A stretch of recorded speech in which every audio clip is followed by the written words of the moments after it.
Hello, this is Chair Chat number 8. In this video, I'm going to talk about my first ambitions to actually play music. But first, I have to tell you about my stepdad. Now, my stepdad, I didn't really know very well. He came into our lives when I was, 8 years old. So the whole traditional family bonding, with kids, mom and dad, I guess we were sort of past that point. And when he would go to work and he'd come home, he would zip up to the bedroom. They had a TV there and whatever, and that was pretty much. We didn't really see him a great deal.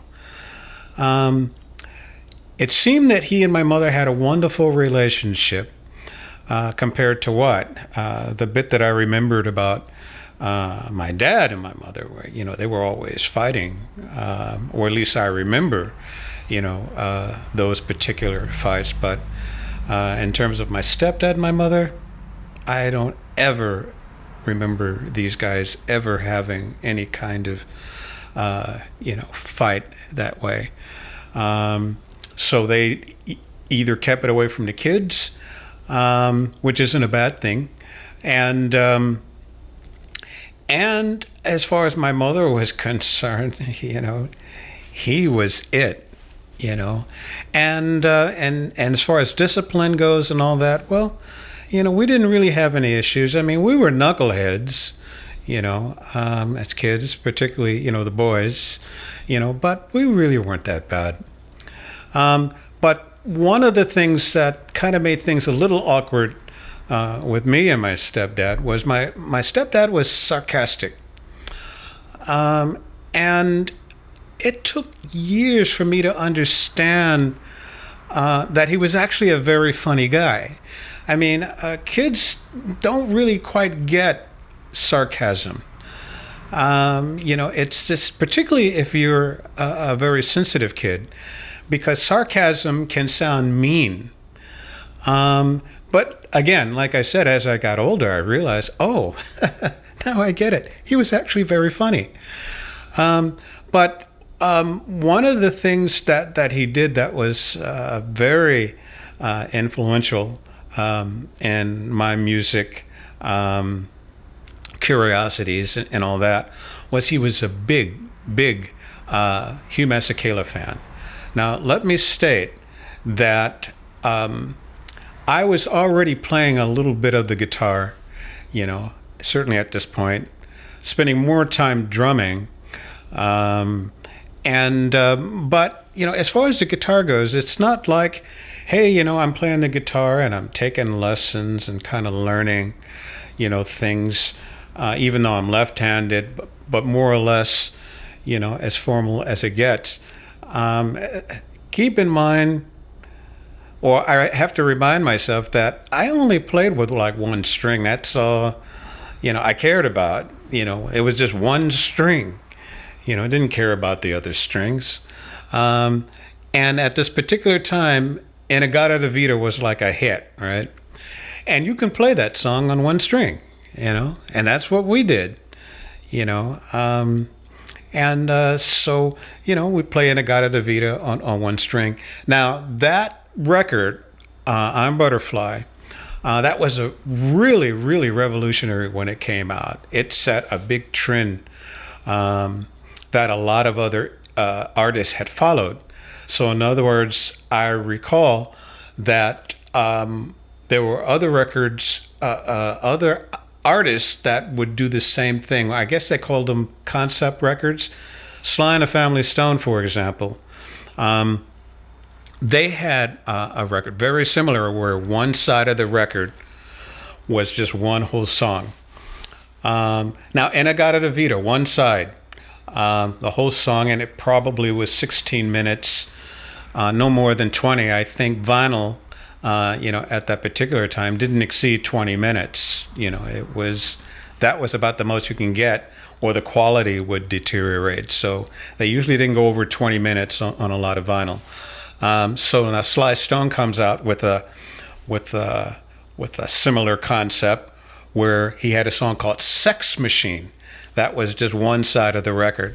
And all that was two notes. That was the whole song. And maybe they went up a fourth, but it was doom doom doom doom doom doom doom doom doom. Now that's the bass groove, and the guitar would come in. I mean, we would play those two notes day in and day out. Drove my mother crazy. So that is to say that that was the extent of my guitar abilities, at a particular time. So anyway, getting back to my father and Hugh Masekela. Well, my father loved, my stepdad, that is, he loved Hugh Masekela. And he would just play those records nonstop. Now, at this particular time, I think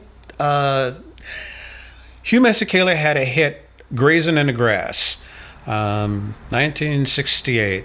That's the song that has the cowbell in it, and it was a huge hit.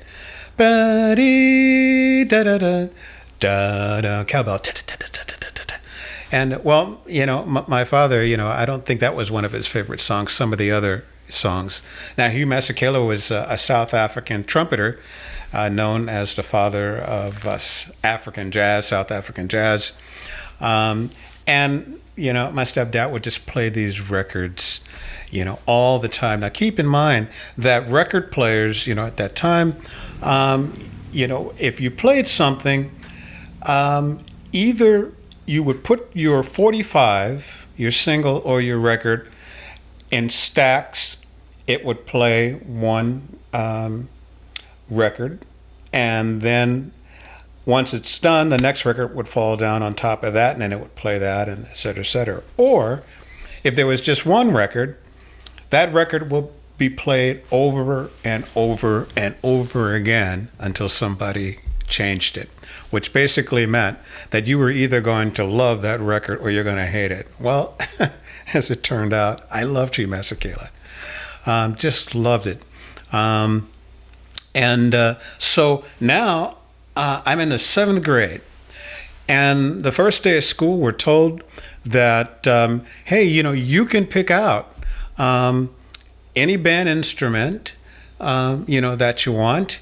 And, we can help you learn how to play it. All you got to do is go through, this particular protocol and all that. Well, there was no question about it. I knew exactly what I wanted to do. I wanted to play the trumpet. And man, I would just dream. I mean, literally dream about playing these Hugh Masekela songs because I knew them all the records that we had. Oh man, I'm just dreaming about these notes, up and away, and there were other Jim Webb tunes that Hugh Masekela would play, not to mention tons of his own songs. And I just dream about playing these songs. Now, finally, it took months, but now we're given the instruments. A couple of very neat things about this. One, you had this case, and you got to walk around with this case, and you felt quite important carrying around this case, right? And then you open up the case, and there's this golden trumpet, this golden instrument next to that blue velvet, crushed velvet, inside of the case. You didn't even want to touch the horn because the horn looked like this precious jewel. And I didn't even want to touch it, And again, I'm dreaming about Hugh Masekela and all these songs I'm going to play. There's only 3 things on the horn, 3 valves. How difficult can this be, right? So I just couldn't wait. I could not wait. So now I got the trumpet. I'm home. Pull that thing out of the case. You take your mouthpiece, put that on the horn. Bring that thing up, put it up to your mouth. Well, that wasn't what I expected.